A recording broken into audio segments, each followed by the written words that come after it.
Perturbações espirituais. Capítulo 12. Os debates prosseguem. Parte A. Embora já tivéssemos tido oportunidade de conhecer nobres mensageiros de esfera elevadas que nos visitaram, o irmão Macário irradiava singulares vibrações de amor, ternura e compaixão. Como se nos fosse um venerando mestre, acolheu-nos com simpatia e esclareceu-nos que estava informado do ministério no qual nos encontrávamos empenhados, dirigindo-nos palavras afetuosas e estimuladoras para o prosseguimento até o momento feliz da conclusão. Sem ser interrogado, esclareceu-nos. A situação evolutiva do planeta é muito grave. Além dos acontecimentos morais e econômicos, sociais, religiosos, artísticos e culturais, intelectuais e tecnológicos, o comportamento humano em desalinho está influenciando torpemente o equilíbrio gravitacional e a constituição dele. As naturais mudanças que sempre ocorreram ao longo dos bilhões de anos para adaptação e harmonia necessárias ao processo da evolução, esse contributo desregrado vem matando diversas expressões de vida. Os gases, as explosões das ogivas nucleares, desde a primeira explosão atômica, estão produzindo prejuízos, tais o contínuo aquecimento, o avanço dos mares, o degelo ameaçador, a escassez de água potável e de oxigênio puro, sem os venenos da poluição que podem provocar reações internas, culminando em calamidades de expressiva dimensão. Nas regiões superiores da vida física, em volta da Terra, apóstolos da ciência trabalham sob o comando de Jesus para diminuir os efeitos danosos dessa conduta desvairada, em tentativas de manter o esquema do progresso sem os terríveis sucessos que periodicamente varrem-na, ceifando milhares de vidas. De igual maneira, os descalabros individuais, responsabilizando-se pelos coletivos, em face dos interesses da indignidade, respondem pelas centenas de guerras após aquela que deveria acabar com todas as guerras, 1914 e 1918. A necessidade de manter as nações em contínuo progresso, consumindo combustíveis poluentes, pioram expressivamente a situação da existência humana. E à medida que diminuem as suas antes consideradas inexauráveis fontes, surgem as ameaças de caráter totalitário, a fim de controlar o maior número possível, sob a falsa justificativa da sua iminente exaustão. Esses apóstolos, alguns dos quais se encontram reencarnados, têm se movimentado para encontrar soluções naturais que respeitem a natureza, aproveitando-se das suas fontes de energia não degradante. Ainda não são considerados pelos países ricos e industrializados que se olvidam do futuro e da herança que deixarão para mais tarde, pensando no enriquecimento absurdo do momento, após o qual pouca importância terá a vida. E tudo isso pode ser solucionado através do amor. Os homens e mulheres podem parlamentar sem ódios nem paixões individualistas, pensando no bem comum, porque a interdependência entre todos é incontestável. Uns poderosos e exuberantes, enquanto outros, miseráveis e dependentes, constituem o lado da maçã podre que ameaça o saudável, porque a derrocada de um povo abala a estrutura da humanidade. Vejam-se as terríveis consequências do fanatismo de alucinados, que se comprazem em matanças de alta crueldade, atraindo jovens que perderam o sentido existencial e se tornam verdugos da sociedade. Revivem os períodos bárbaros, quando, invadindo feudos e povoados, cidades e aldeias, queimavam-nos, salgavam o solo, deixavam a desolação e a morte. Não viverão longo período, e logo estarão de volta ao grande lar, de onde partirão em massa para o exílio, a fim de aprender em ambientes primitivos, usando a inteligência, a fraternidade e o amor. A mente humana é hábil em decifrar os ensinamentos do Pai que todos os profetas trouxeram à Terra, e em especial Jesus, a fim de dar vazão aos seus instintos animalizantes, sem a certeza ou sequer a noção da imortalidade. No Alcorão, entre muitas suratas, os versículos 153 e 195, respectivamente, estabelecem: Ó crentes, amparai-vos na perseverança e na oração, porque Deus está com os perseverantes. Fazei caridade pela causa de Deus, sem arruinar-vos, e praticai o bem, porque Deus aprecia os caritativos. Como se pode entender que palavras tão claras, perfeitamente coerentes com os ensinamentos de Jesus, sejam utilizadas para matanças grotescas de crianças, adultos, idosos, saudáveis e enfermos, em espetáculos que levariam o delírio às sociedades ociosas da antiga Roma nos seus festivais fúnebres e sangrentos? Mas não é de estranhar-se a lamentável ocorrência, porque não há muito as odientas cruzadas dizimaram e foram dizimadas em incontável número de vítimas que se acreditavam portadoras da verdade e ocultando sentimentos escusos. Abandonaram a Europa para destruir os conquistadores da sepultura vazia de Jesus Cristo. Por quantos séculos a Santa Inquisição impôs a ignorância e a brutalidade, a ferro e a fogo, sob os impulsos das mais vis paixões terrestres, sem o menor vínculo com Jesus, em cujo nome assassinavam e perseguiam com crueldade inimaginável?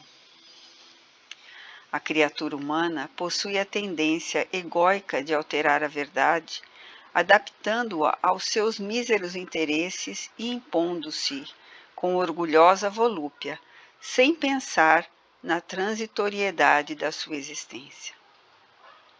Agora é a vez de os antigos mouros, que também foram bárbaros anteriormente, e por onde passavam deixavam a desolação e a morte, desejarem impor as suas crenças e teses, vingando-se dos infiéis.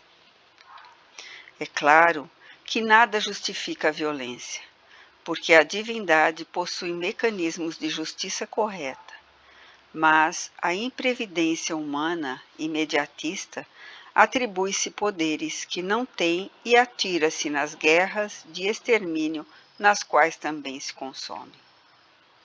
Somente o amor possui a força indomável para levar a vitória sobre as heranças do primitivismo. Por isso mesmo, jamais haveria a ressurreição, não fora precedida da crucificação do justo. Este é um momento de calvário para os descendentes do amor de Jesus, necessitando que a vitória sobre o egoísmo e os seus famigerados membros se imponha mediante a compaixão e a caridade. Não há como reagir-se com equivalentes instrumentos de cólera e ressentimento, porque são doentes que enlouqueceram de dor nos abismos aos quais foram precipitados. Agora, quando o planeta necessita depurar-se, são libertados das algemas a que se renderam e voltam-se contra todos aqueles aos quais atribuem a sua longa desdita. Nos arraiais do Espiritismo encontram-se renascidos, na atualidade, muitos daqueles equivocados justiceiros que se utilizaram da mitra e do poder da religião para dar vazão aos impulsos conflitivos e à própria inferioridade. Hoje se encontram do outro lado, no lado de Jesus, sob as cargas pesadas dos remorsos e dos feitos infames que os retiveram em largos sofrimentos no mais além, agora renascidos para ressarcir, avançar no mundo, no rumo da grande luz. Fez-se um silêncio expressivo para logo prosseguir. Unindo-se os irmãos muçulmanos e judeus banidos do Ocidente pelas religiões dominantes que os responsabilizavam por crimes que são da criatura humana e não apenas de uma ou de outra raça, organizaram-se para o desforço e estão em ação. Tenhamos paciência, aprendamos o amor e demonstremo-lhes que já não somos os mesmos daquelas passadas ocasiões de alucinação e fanatismo, qual hoje ocorre com eles. Acima de tudo, porém, cuidemos da conduta moral em relação a Jesus e a sua doutrina, deixando de lado os impulsos inferiores de dominação, de combates externos, porque os verdadeiros inimigos da criatura humana estão no seu interior e não fora na condição do seu próximo enfermo. Indispensável que os espíritas, compreendendo o que vem ocorrendo, unam-se, desculpem-se, permitam-se o direito de serem perfeitos em processo de aprimoramento, atraindo para suas fileiras os desencarnados, que ora se lhe apresentam como inimigos, de modo que não muito distante esteja o reino dos céus instalado na terra, e todas as ovelhas se encontrem sobre o cajado seguro do seu único pastor. Amanhã, na hora convencionada, estaremos reunidos novamente, a fim de darmos prosseguimento aos nossos abençoados serviços de esclarecimento. Que o Senhor de bênçãos nos conceda sua paz e sua sabedoria, para que possamos agir corretamente em seu nome. Despedimo-nos e nosso grupo rumou na direção da sede, em que nos encontrávamos durante o período que vimos narrando. Reflexões profundas dominavam a nossa paisagem mental. Sem a mínima dúvida, somos os semeadores do campo da evolução e sempre retornamos pelos mesmos sítios a fim de realizarmos a colheita. Lamentamos a alucinação e a agressividade dos irmãos que ora investem contra Jesus renascido nas abençoadas lides espíritas.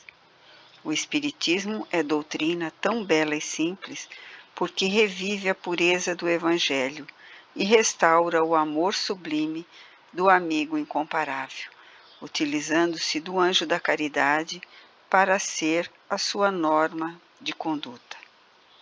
Trabalha o espírito a fim de que se redescubra, diluindo as sombras demoradas que nele se encontram e iluminando-se de sabedoria e plenitude.